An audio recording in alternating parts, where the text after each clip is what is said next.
नमस्कार. विधानसभेच्या निवडणुका आता सुरू झालेल्या आहेत. प्रचाराला सुद्धा मोठ्या प्रमाणामध्ये सुरुवात झालेली आहे.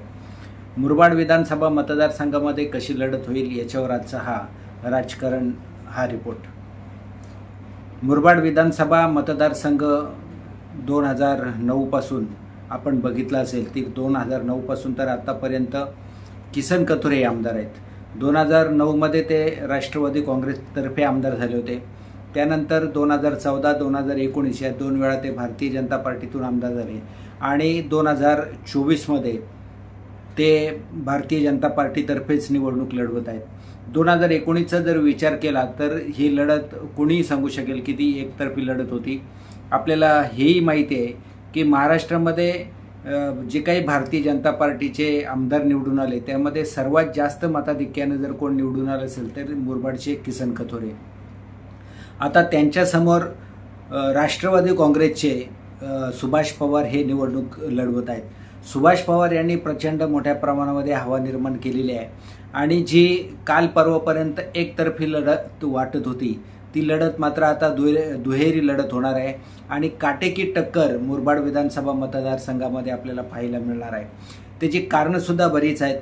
महाविकास आघाडी विरुद्ध महायुती अशा पद्धतीची लढत जरी असली तरी सुद्धा महाविकास आघाडीमध्ये मोठ्या प्रमाणामध्ये फूट पडलेली आहे आणि महाविकास आघाडीमध्ये सुद्धा म्हणजे महायुती आणि महाविकास आघाडी हे दोन्ही आघाड्या फुटलेल्या असल्यामुळे नेमका कौल कोणाला कशा पद्धतीचा मिळणार या आगामी काळामध्ये ठरणार आहे. मात्र महाविकास आघाडीचा जर विचार केला तर महाविकास आघाडीमध्ये खरं म्हणजे सुभाष पवार हे आयात झालेले उमेदवार आहेत. ते शिंदे गटामध्ये होते. शिंदे गटाकडून त्यांनी प्रचंड प्रयत्न केले आपल्याला उमेदवारी मिळावी, परंतु नैसर्गिक युती किंवा आघाडीचा जो नियम आहे त्याच्यामध्ये जी जागा ज्या पक्षाने जिंकली असेल ती त्या पक्षाला मिळते. या नियमाप्रमाणे मुरबाड विधानसभा मतदारसंघ भारतीय जनता पार्टीच्या वाट्याला गेला आणि अर्थातच किसन कथोरे त्या ठिकाणी उमेदवार म्हणून घोषित झाले.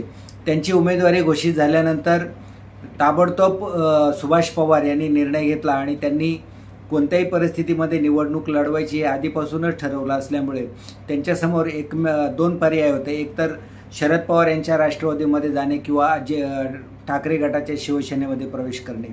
या संदर्भामध्ये कार्यकर्त्यांचे मतं जाणून घेतल्यानंतर त्यांनी मूळ आपला जो पक्ष होता म्हणजे राष्ट्रवादी, कारण त्यांचे वडील आमदार गोटराम पवार होते आणि ते राष्ट्रवादी काँग्रेसचेच होते. शरद पवार यांचे कट्टर समर्थक होते.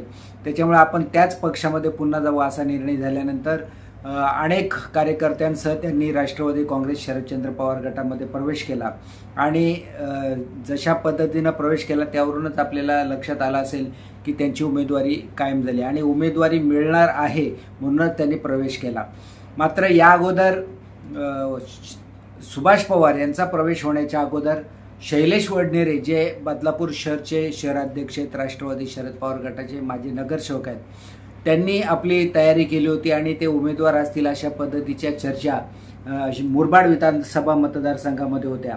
शेवटच्या क्षणाला ज्यावेळी सुभाष पवार यांचा प्रवेश झाला त्यावेळी मात्र आपल्याला तिकीट मिळणार याची जाणीव त्यांना झाली आणि त्यांनी बंडखोरी करण्याचा निर्णय घेतला आणि ज्या पद्धतीनं महायुतीचं सरकार हे खोक्यांचं सरकार आहे तशाच पद्धतीनं खोके देऊन या ठिकाणी उमेदवारी दिली अशा पद्धतीचा एक जाहीरपणे आरोप त्यांनी सुभाष पवार किंबहुना राष्ट्रवादी काँग्रेस अजित पवार शरद पवार गटावर केला आणि त्या अनुषंगाने आपण कोणत्याही परिस्थितीमध्ये बदल घडवण्यासाठी या विधानसभा मतदारसंघामध्ये अपक्ष लढवणार आहोत अशा पद्धतीचा त्यांनी निर्णय जाहीर केला आणि तशा पद्धतीचा मोठ्या लोकसंख्येला किंवा मतदारांना सोबत घेऊन त्यांनी अर्जसुद्धा दाखल केलेला आहे.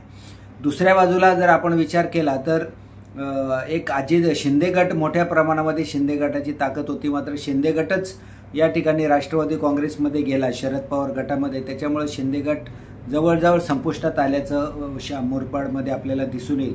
मात्र हे जरी खरं असलं तरी शिंदे गटाचे जे प्रामुख्याने प्रमुख मोठे नेते म्हटले जातात ते वामन म्हात्रे जे बदलापूर शहराचे शिंदे गटाचे अध्यक्ष होते त्यांनी मात्र किसन कथोरे यांचा जो प्रचार करायचा आहे त्या प्रचारापासून ते अजूनपर्यंत दूर असल्याचं दिसतंय.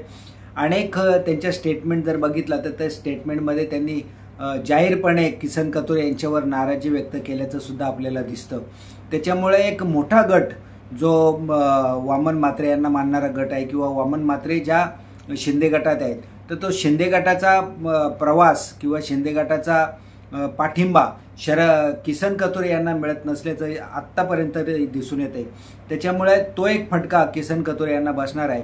जशा पद्धतीनं किसन कथोरेंना वामन म्हात्रे हे सोबत नसल्याचा फटका बसणार आहे, तशाच पद्धतीनं सुभाष पवार यांना शैलेश वडनेरे यांनी राजीनामा देऊन अपक्ष उमेदवारी केल्यामुळे ते सुभाष पवार यांचीच मतं खातील अशा पद्धतीचं चित्र एकंदरीत दिसत आहे. या मतदारसंघामध्ये वेगवेगळ्या पक्षाचे अनेक उमेदवार जरी असले तरी खरी लढत मात्र ही सुभाष पवार आणि किसन कथोरे यांच्यामध्येच आपल्याला दिसणार आहे.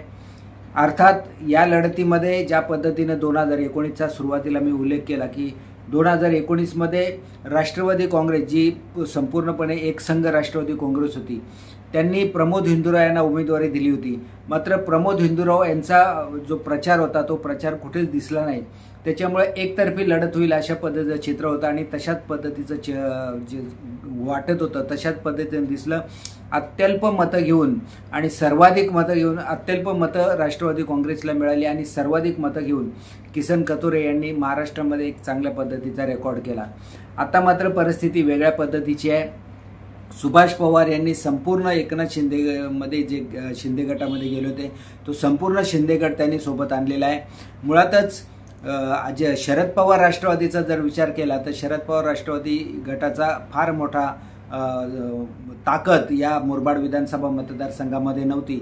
मात्र एक ताकदीचा उमेदवार आणि ताकदीचा नेता या शरद पवार गटामध्ये आल्यामुळे त्यांची ताकद निर्माण झालेली आहे. दुसऱ्या बाजूला एक आणखीन महत्त्वाची गोष्ट आपण लक्षात घेतली पाहिजे की सुभाष पवार हे राष्ट्रवादीमध्ये जरी आले असले तरी राष्ट्रवादीच्या म्हणजे जी लोकसभेची निवडणूक झाली या लोकसभेच्या निवडणुकीमध्ये राष्ट्रवादीचे आता जे उमेदवार आहेत ते उमेदवार म्हणजे सुभाष पवार यांनी कपिल पाटील यांचा प्रचंड पद्धतीनं प्रचार केला होता आणि जे राष्ट्रवादीचे खासदार झालेले आहेत बाळेमामा यांच्या विरोधात काम केलं होतं.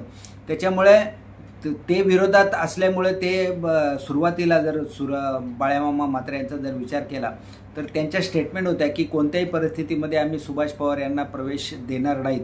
मात्र बाळेमामा म्हात्रे यांचं वरिष्ठांकडून काही ऐकलं गेलेलं दिसत नाही. त्यांनी विरोध करूनही सुभाष पवार यांना उमेदवारी दिली आहे. त्याच्यानंतर मात्र फॉर्म भरायला ते या ठिकाणी सुभाष पवार यांच्यासोबत दाखल झाले होते. प्रत्यक्षामध्ये ते किती काम करतील याच्यावर बरंचसं गणित अवलंबून आहे. एक मात्र आपण लक्षात घेतलं पाहिजे की जी चर्चा आहे ती चर्चा आपल्याला या ठिकाणी मला मांडायची आहे की लोकसभा निवडणुकीमध्ये जे किसन कथोरे आहेत हे भाजपचे उमेदवार आहेत, यांनी भाजपचे कपिल पाटील यांचा प्रचार केला नव्हता अशा पद्धतीचा आरोप स्वतः कपिल पाटील यांनी केला होता. त्याचबरोबर तशा पद्धतीची चर्चा होती.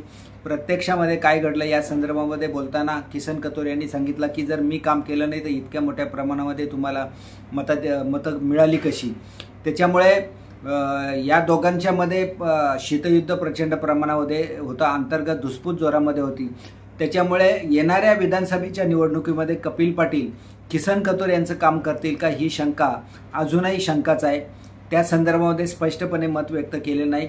अर्थात या संदर्भामध्ये देवेंद्र फडणवीस यांच्या बंगल्यावर किसन कथोरे आणि कपिल पाटील यांची बैठक झाली. त्याच्यामध्ये काम करण्याचं त्यांनी सांगितलेलं आहे. मात्र प्रत्यक्षामध्ये कशा पद्धतीने सुरुवात होईल हे सांगणं मुश्किल आहे. त्याच दरम्यानच्या काळामध्ये जिल्हाध्यक्षसुद्धा बदलण्याचं काम करण्यात आलेलं आहे. जिल्हाध्यक्ष हे कपिल पाटील यांचे समर्थक होते, त्यांना बदलून जितेंद्र डाकी यांना जिल्हाध्यक्ष पदाची जबाबदारी दिलेली आहे. त्याच्यामुळे भारतीय जनता पार्टीमध्ये अंतर्गत मतभेद किती मोठ्या प्रमाणात आहेत हे वेगळं सांगण्याची गरज नाही. मात्र असं असलं तरी कामाच्या जोरावर मी पुन्हा एकदा निवडून येईल अशा पद्धतीचा आशावाद किसन कथोरे यांचा आहे. त्याचबरोबर जिल्हा परिषदचे उपाध्यक्ष म्हणून मी केलेलं काम, त्याचबरोबर माझे वडील गोटराम पवार यांनी आमदार म्हणून केलेलं काम या माध्यमातून आम्ही या ठिकाणी लढा देत आहोत आणि परिवर्तनाची दिशा किंवा परिवर्तन करणं लोकांना वाटतं की या ठिकाणी परिवर्तन झालं पाहिजे. कारण केवळ भूलथापा देण्याचं काम केलेलं आहे. माझ्या मतदारसंघामध्ये कोणत्याच पद्धतीचं काम शिल्लक नाही अशा पद्धतीचं वल्गना किसन कथोरे यांनी केले असले तरी प्रत्यक्ष वस्तुस्थिती वेगळी आहे. अनेक ठिकाणी कामांचा रस्त्यांचा विविध ठिकाणी ज्या काही विकास कामं आहेत त्यांचा बोजवारा उडालेला आहे आणि 5 वर्षामध्ये कामं केल्यानंतर शेवटच्या महिन्यामध्ये किंवा शेवटच्या 6 महिन्यामध्ये उद्घाटनं करायची असतात. मात्र किसन कथोरे यांनी आत्ता भूमिपूजन केलेले आहेत अशा पद्धतीचा त्यांनी आरोप केलेला आहे. त्याच्यामुळं या आरोपांच्या फैरी आता माघार घेतल्यानंतर जोरात सुरू होणार आहेत. मात्र इतकं एवढं खरं आहे की या मुरबाड विधानसभा मतदारसंघामध्ये एकतर्फी लढत होणार नसून काटेकी टक्कर आपल्याला पाहायला मिळणार आहे. अर्थात या संदर्भामध्ये कशा पद्धतीचे अपडेट रोज बदलतील ते अपडेटसुद्धा घेऊन आम्ही तुमच्यासमोर या राजकारण या सदराखाली येणार आहोत. तुर्तास नमस्कार.